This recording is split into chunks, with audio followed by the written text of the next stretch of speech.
Oxon 3 Comunicación Natural. Toyota. Renfe. Nuevo Espacio Elite. San Miguel. Coca-Cola. Universidad de Oviedo. Acción Cultural Española. El Ayuntamiento de Gijón y el Gobierno del Principado de Asturias. Patrocinan la 37ª edición de la Semana Negra.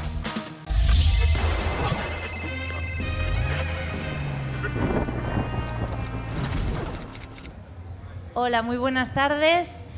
Bueno, empezamos así, directos, porque ya sabéis que aquí las presentaciones son de media horita y nos pasamos el testigo así rápidamente. Muchas gracias a todos por venir hoy, gracias a la organización de Semana Negra, que están consiguiendo que todo funcione perfectamente, este circo de 4 pistas que es este año Semana Negra. Y muchísimas gracias, Daniel Hernández, por aceptar la invitación y compartir este rato aquí hoy con nosotros. No, gracias a ti y a la organización por invitarme. Tenía muchas ganas de participar en la Semana Negra y vamos a charlar y a pasarlo bien. Bueno, pues estoy al lado de Daniel Hernández Chambers, que nació en Tenerife.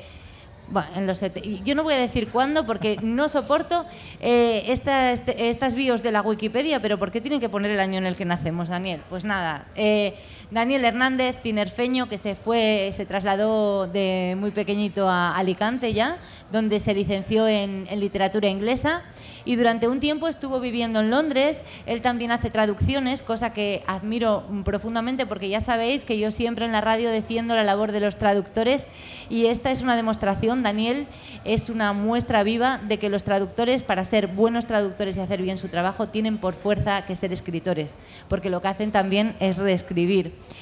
Sus novelas infantiles y juveniles le dieron a conocer en el panorama editorial. Resultó ganador de premios como el Juvenil de Everest, a la Delta de Literatura Infantil, Aladar y más recientemente del Premio H por Departamento de Asuntos Mágicos. Me encanta este título, es muy cronopio. Y hoy estamos aquí para presentar El secreto del bosque. Más que para presentar, para charlar alrededor de esta novela que es El secreto del bosque. Me gustaría comentaros que vamos a romper etiquetas desde el principio.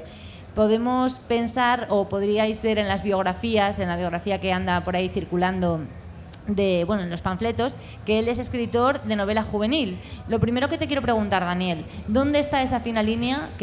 Porque a mí me gusta lo que me gusta. Me encanta Harry Potter, yo creo que es un tratado de filosofía. ¿Qué es eso de la novela juvenil? ¿Y por qué la novela juvenil no puede ser un thriller como es El secreto del bosque? Bueno, empezamos con un tema peliagudo en el que seguramente cualquier otro autor te contestaría de manera diferente. Yo te voy a decir que a mí no me gusta para nada esa etiqueta de juvenil, aunque la entiendo. Vivimos en un mundo en el que todos, queramos o no, etiquetamos, pero a mí no me gusta en absoluto. Yo soy totalmente contrario a la etiqueta de juvenil. Yo me considero, o me gusta considerarme como contador de historias, y a veces la historia que estoy contando es una historia de humor y a veces una historia de terror. Casi siempre es una historia que contiene algún misterio y, como hablaba ayer, por ejemplo, con David Acera, con tu compañero en otra presentación, le decía justamente que intento no pensar en la edad que puede tener el lector, el posible lector. Primero porque parto de la base de que quizá no tenga ningún lector, pero tenga los que tenga, me es completamente indiferente qué edad tenga ese lector. Es decir, no pienso si la novela es apta para un chaval de 10 años o es apta para un hombre de 40 o de 50. Yo intento contar una historia que a mí mismo me gustaría leer si no la hubiera escrito yo. Y esa historia, como digo, puede ser una historia que en ese momento una historia de novela negra, o puede ser una historia de ciencia ficción o una historia de fantasía épica. Me es completamente indiferente. De eso que se encarguen los editores, ¿no te parece, Daniel? Las etiquetas las ponen los editores, precisamente. Claro. Sí. Sí que es verdad que a veces, claro, los libreros, los editores, los bibliotecarios necesitan vender libros y clasificarlo de alguna forma. Pero yo siempre digo que me gustaba mucho aquello de que los libros fuesen o tragedia o comedia. Tragedia si se morían todos o comedia si no se morían todos. Y las etiquetas a veces sí que restan o cortan a los lectores, ¿no?, de acercarse al libro, porque estoy segura de que hay muchas novelas de literatura que clasifican de juvenil que nos lo pasaríamos pipa. Exactamente, si el problema está ahí, que muchas veces las etiquetas se ponen para orientar un poco a los posibles compradores, pero lo que hacen en ocasiones es poner trabas a posibles lectores. Es decir, siempre pongo el mismo ejemplo, hay gente de mi edad que me dice, no, yo ya no leo novela juvenil porque como ya no soy joven, pues tenemos un problema, porque muchos títulos que hoy están etiquetados como novela juvenil, en su momento no fueron creados para ser juveniles, para ser leídos por jóvenes. De hecho, el ejemplo que pongo, a Poe, los cuentos de Poe, casi todos los hemos leído con 13 o 14 años y él, desde luego, no pensaba en lectores de esa edad. No lo creo. Entonces, son etiquetas que van cambiando con el tiempo porque vivimos en un mundo en el que etiquetamos todo y a veces lo que hacemos es poner trabas. Yo creo que una buena novela la puede leer cualquier lector, tenga la edad que tenga. Entonces, lo que no acabo de entender, sobre todo, es cuando somos los propios autores los que nos etiquetamos a nosotros mismos y decimos, yo soy un autor de este género. Yo, como te decía al principio, digo, yo me considero un contador de historias y depende del momento, será una historia de un tipo o será de otro. Genial, pues abriendo ya este melón y habiendo dejado las cosas claras, sentando las bases y que estamos charlando sin etiquetas, os contaré que El secreto del bosque empieza en los años 80 y los años 80, muchos de los que estáis aquí lo sabéis, era irse a bañar al río en bicicleta, pasar tardes con los amigos y jugar al escondite. Al escondite jugaban precisamente unos niños en un pueblo del norte, un pueblo ficticio. Aviso lo del pueblo ficticio porque el pueblo se llama Moreña, que nadie vaya al Ayuntamiento de Noreña a turismo a reclamar que el bosque de la novela no aparece, vamos, que no lo... No, es un lugar inventado, lo que pasa es que sí que le busqué un nombre similar a un pueblo que, como dices, existe. Me gusta mucho lo de inventar los lugares en los que suceden mis novelas, la mayoría de mis novelas, pero al mismo tiempo quiero que sean semejantes a lugares que sí que existen. Y ahí nos engañas un poco y es genial porque como nos encanta que nos engañen los lectores, es de lo que se trata, pues exacto, felices. Sí, eso es. Pues como os digo, en los años 80, cuando se jugaba al escondite, en lugar de con la tableta y con el móvil todo el rato y se iba a andar en bici con los amigos, una niña que conoce el bosque de Moreña al dedillo, encuentra el escondite perfecto. Y tan perfecto es ese escondite que desaparece para siempre. Y a partir de ahí parte esta historia. 36 años después, su hermano, muy miedoso por aquel entonces, cuando jugaban todos los niños juntos, ya se trasladó a Madrid, ya no vive en el norte, vive en la capital, dirige el departamento forense de la policía. Y bueno, se entera de que en la playa de Moreña pues hay una tormenta, bueno, en Moreña hay una tormenta, en el norte hay una tormenta terrible, de estas que ahora llaman danas, en los 80 también les llamábamos tormentas, no les llamábamos danas, y aparecen un montón de huesos en la playa. Entonces comienza la investigación y a él se le mete en la cabeza que los huesos de su hermana pueden estar ahí y que niño no se obsesiona cuando pierde a su hermana tan joven. Entonces le encarga a una policía que es una exitosa escritora además, que lo petó con su último libro, es un bestseller, pidió una excedencia no porque se haya hecho de oro con la literatura, que eso no pasa, eso sí que es ficción, sino porque tuvo ciertos problemas personales también y le pide el favor de que suba a investigar a Moreña. Y a partir de ahí, una trama de esas que nos gusta decir que son trepidantes y que os recomiendo leer porque la verdad es que es muy, muy entretenida. Y yo tengo un montón de preguntas que espero que me conteste Daniel, porque yo sé que no le gusta presentar el libro. Entonces, voy a aprovecharme a ver si conocemos un poquito más de la novela y también de quién se esconde detrás de la novela. En cuanto a Moreña, ya dijimos que yo tengo... Para describir este libro, este pueblo, un pueblo ficticio, tengo una frase del libro que lo describe muy bien y lo vais a identificar como muchos pueblos de los que tenemos aquí en Asturias. Y Daniel dice, Moreña siempre fue una población que daba la cara al mar y al mismo tiempo buscaba cobijo al abrigo de las montañas. Para Francisco, el hermano de Carolina, de la niña, un paraíso en su niñez que se volvió un borrón en el mapa cuando desapareció su hermana, Carolina. Eso es, sí. Sí, yo... como he dicho hace un momento, lo que me gusta es inventarme los lugares, porque así soy, por así decir, el dueño y señor de todo lo que hay en ese lugar. Entonces, evidentemente, claro, yo vivo en el Levante, yo vivo en una tierra completamente marrón. Entonces, cada vez que vengo al norte y veo el verde al lado del mar, es como si el mundo fuera completamente diferente. Entonces, sí que me apetecía desde el primer momento situar una historia de misterio en un lugar como este. De hecho, el pueblo está basado en cualquier región de Asturias o de Cantabria. El verde tocando el mar, que es algo que en Alicante no vemos para nada, es el color marrón de la tierra, lo que toca el mar. Y entonces me hacía mucha ilusión de situar la historia de misterio en el norte de España, pero como digo, es un lugar inventado. Bueno, tú sabes que eso tiene un coste y espero que te hayas traído el paraguas. Sí, lo lo sé. Lo del verde Sí, al lado del mar. sí. De hecho, llegué el lunes y este es el único jersey porque soy tan bobo que me venía en manga corta y pantalón corto pensando que los 35 grados no los quitábamos en todas partes. Pero vamos. Bueno, buena temperatura tienes. Sí, no, ideal para mí. Sí. Y en cuanto a los planos temporales, corrígeme si me equivoco, pero por lo que he podido percibir en la novela, y creo que en el resto de las tuyas es una constante, porque soy muy cotilla y investigo un poco, algo que sí que es una constante en tus novelas es el tema de escribir en dos tiempos, el pasado y el presente. Buscar siempre la explicación de lo que ocurre en el presente en el pasado, porque somos aquello que hemos vivido.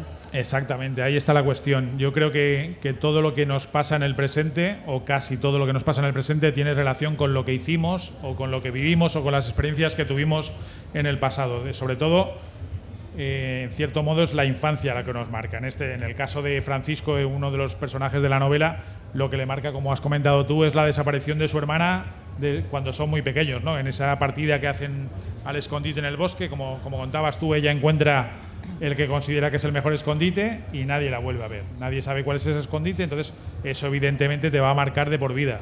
Él a partir de ahí tiene una vida bastante exitosa porque consigue ser jefe de un departamento forense, pero jamás puede olvidar aquello que le pasó en la infancia. Yo creo que todos tenemos un momento en nuestra vida en la que nos ha marcado para siempre. Yo recuerdo perfectamente el día que dejé de ser un niño, que es un día que había subido a comprar el pan y cuando volvía a un señor le había dado un ataque al corazón y fue el primer muerto que vi en mi vida. Entonces sé que desde ese día dejé de ser un niño. Luego ha habido otras experiencias que me han ido marcando, que has dejado de ser un adolescente, a lo mejor el primer día que entraste a trabajar, ¿no? Por ejemplo. Pero hay momentos concretos en la vida que te marcan y que suponen un cambio. Entonces, en el caso de Francisco, evidentemente, él deja de ser un niño el día que su hermana no vuelve a casa. ¿Y por qué Francisco no coge los trastos o el maletín de forense y se sube, bueno, de forense, no de poli, y se sube él al norte? ¿Por qué se lo encarga a...? Porque no se atreve, porque esos huesos han pasado como comentabas tú, esos huesos llegan a la playa. Se sabe únicamente en un primer momento que han estado bajo el mar durante muchos años. También se sabe casi desde el principio que pertenecen a distintos cuerpos y él no quiere entregarse a esa esperanza de que quizás sea parte de esos huesos pertenezcan a su hermana. No se atreve a volver al pueblo. Él, cuando se fue al pueblo, jamás ha sido capaz de regresar. De hecho, hay un momento que se cuenta en la novela que se sube al coche en Madrid y recorre los cientos de kilómetros que le separan de Moreña y justo antes de llegar al cartel de entrada al municipio da la vuelta y regresa porque no se atreve a regresar. Porque ese lugar era un paraíso en su infancia y, como decías tú, se ha convertido en un borrón, se ha convertido en un lugar de pesadilla. Entonces no quiere regresar y le encarga a una amiga suya que sea ella la que participe en la investigación para resolverlo, porque no quiere llevarse esa decepción de que quizá no sean esos huesos. Porque aparte, una de las cosas que no hemos comentado es que habían desaparecido muchos otros niños, pero antes. Carolina desaparece en los 80, a principios de los 80, pero décadas antes habían desaparecido otros niños. Entonces hay toda una leyenda negra de quién se llevaba a esos niños, qué ocurría con ellos.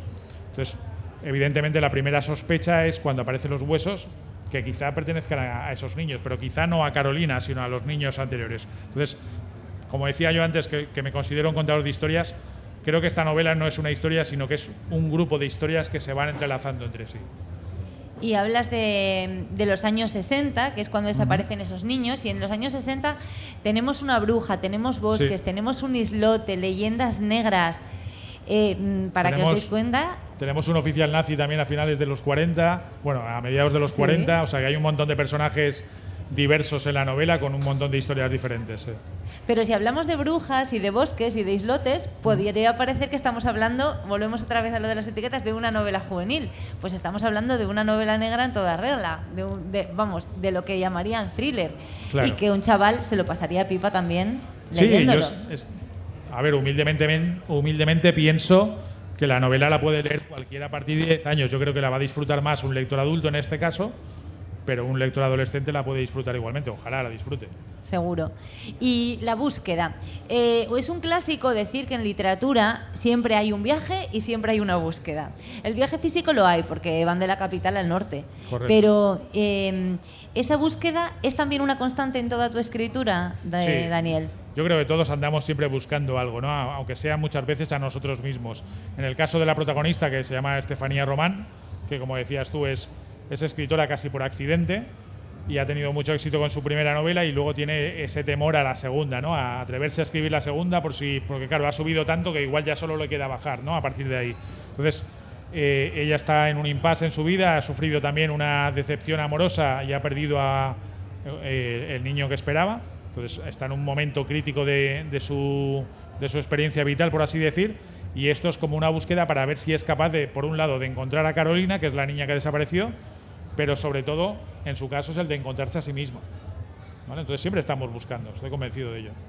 Y los personajes, tus personajes son todos complejos, eres muy introspectivo a la hora de describirlos, son personajes que tienen todos una historia, eso influye en esa búsqueda. ¿Cómo los construyes? ¿Haces una biografía completa de cada uno, incluso aunque sean así muy secundarios? ¿Cómo haces? No, en mi caso, a la hora de definir mi método de escritura, bueno, evidentemente cada escritor tiene su método, de hecho con colegas escritores hablo de ello y cada uno utilizamos un método diferente, igual que imagino que a la hora de estudiar o a la hora de organizarte, no sé, las labores de casa o el trabajo en la oficina, lo que sea, siempre defino mi propio método como un método desastroso, pero es un desastre que a mí me sirve. Mi método, estoy convencido de que no le serviría a nadie más, pero igual a mí no me sirven los métodos de otros que a ellos sí que les funcionan. Entonces, no suelo hacerme fichas de personajes, excepto en algunos casos muy concretos. Confío mucho en mi cabeza y a veces así me salen las cosas de mal en ocasiones, pero confío mucho en las pequeñas notas y los pequeños esquemas que me hago. No suelo desarrollar demasiado los esquemas. ¿Por qué? Porque me gusta... Claro, date cuenta, yo aspiro a que la novela cobre vida. Evidentemente es una novela de ficción, es una novela hecha de tinta en papel, pero yo creo que cobre vida una vez que el lector empiece a leerla, ¿no? Que cobre vida en su imaginación. Entonces, creo que lo que necesito para llegar a ese punto es ir creando la historia sobre la marcha. Es decir, yo tengo muy claro lo que va a pasar en la novela, sobre todo tengo clarísimo el final, yo parto desde el final, pero me doy mucha libertad a medida que la voy desarrollando, para añadir o quitar cosas, que con otros compañeros escritores no lo hacen exactamente así. Ellos a veces, te hablo de algunos ejemplos, ¿no?, de escritores, hacen esquemas tan detallados que no se dan luego ninguna libertad para cambiar nada de lo que tenían previsto. Yo sí que me gusta jugar con esa libertad. Hay veces que aparece un personaje de pronto, cuando no lo tenía pensado desde el principio, y llego a la página 100, por decir una página, y aparece un personaje que cobra muchísima importancia en la novela. Entonces, me doy la libertad de incluir a ese personaje o de un personaje secundario que yo no le daba ninguna importancia y de pronto veo que está cobrando vida y le doy más importancia, más relevancia de la que tenía originalmente. Entonces, con esa libertad me gusta jugar un montón y me siento cómodo con ese método. Como te digo, al final cada uno tiene que desarrollar su propio método y el mío lo defino como un desastre, pero que es un desastre que a mí me sirve. Y ese método, es que soy un poco cotilla, ¿eh?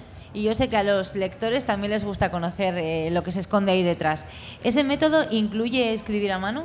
Sí, yo escribo mucho a mano. Evidentemente es mucho más sencillo, es una obviedad, es mucho más sencillo hacerlo en el ordenador, pero yo escribo mucho a mano en libretas de hojas cuadriculadas y lo tengo todo lleno de tachones, de asteriscos, de flechas, esto va aquí, esto va allá. Eso te lo evitas, está claro, con el ordenador, ¿no? No necesitas estar tachando ni poniendo asteriscos ni nada porque lo ordenas como quieres. Pero yo tengo la pequeña sospecha de que me sale mejor cuando lo hago a mano.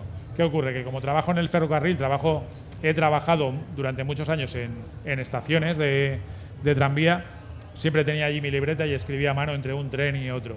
Entonces, evidentemente, eso lo podía hacer si lo hacía a mano. No me podía llevar el ordenador a la estación, pero sí que me podía llevar la libreta. Entonces, nunca he dejado de escribir a mano. Claro, cuando estoy en casa, si tienes el ordenador al lado, pues ya recurres al ordenador. Pero me gusta mucho hacerlo a mano y creo que, como digo, que me sale mucho mejor. Eres un desastre, pero los cuadernos pautados, cuadriculados, nada de sin pautar. No, está claro. Ahí, eso sí, eso es herencia de mi época estudiantil, sí. Bueno, ¿y cómo abordas tú este tema de la robotización del presente? Esto de la inteligencia artificial, ¿te preocupa? ¿Te parece que se va a morir el libro de papel? ¿Cómo lo llevas? No, también decían que iba a desaparecer el libro de papel cuando apareció el libro digital.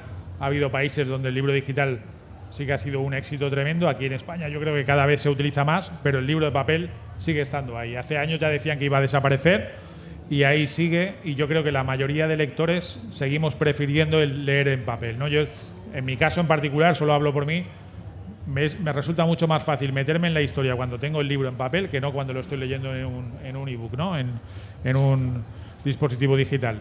Entro mucho más fácil en la historia que me están contando si tengo el libro propiamente dicho.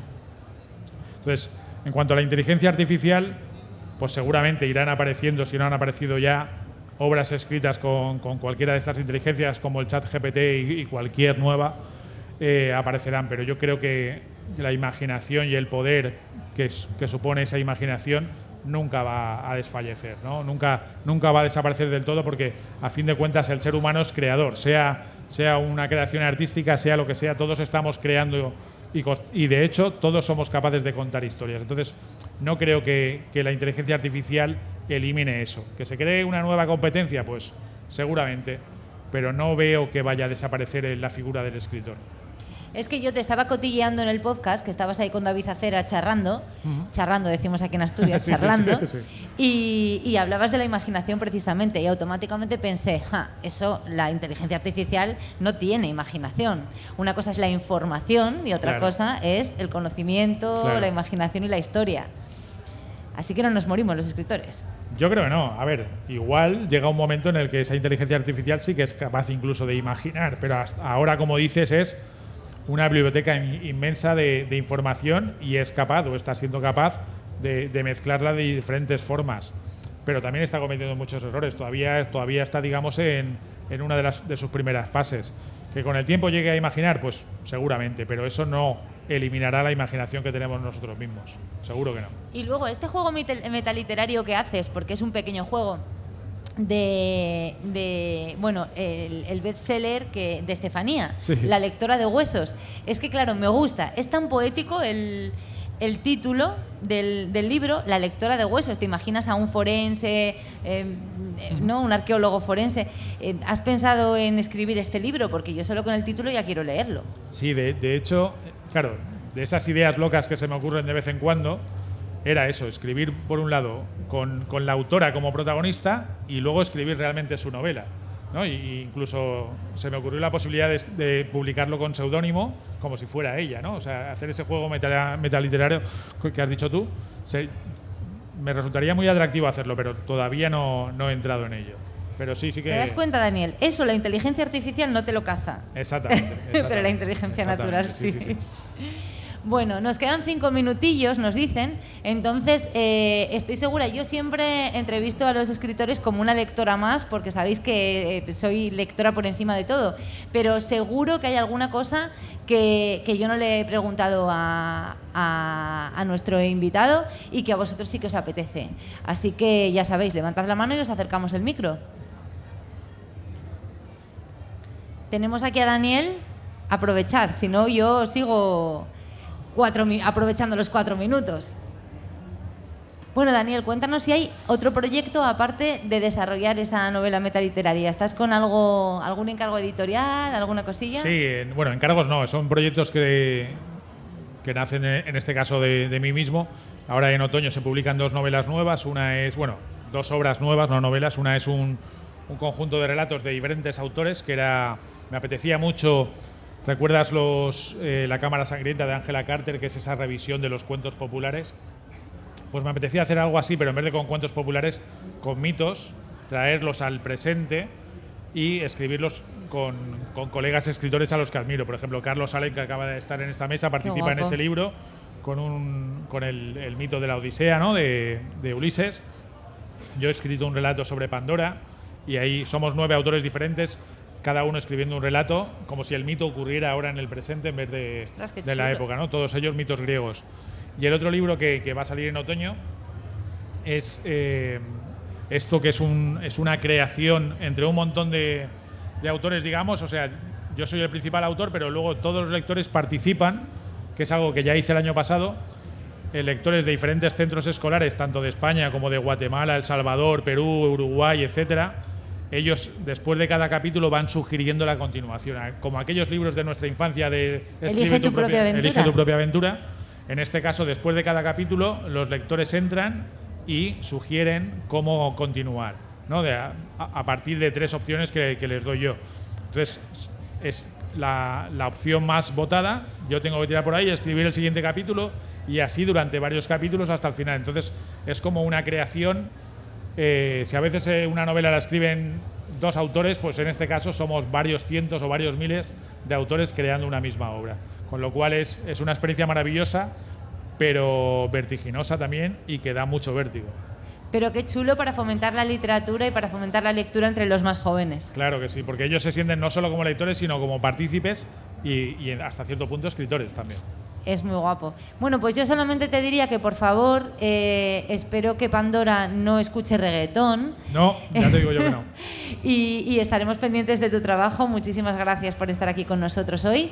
Y si queréis robarle unas gotinas de tinta a Daniel, va a estar en la mesa de ahí al fondo, a la izquierda. Así que aprovechad que luego se nos marcha para Alicante. Gracias. Genial, muchas gracias. Hasta luego.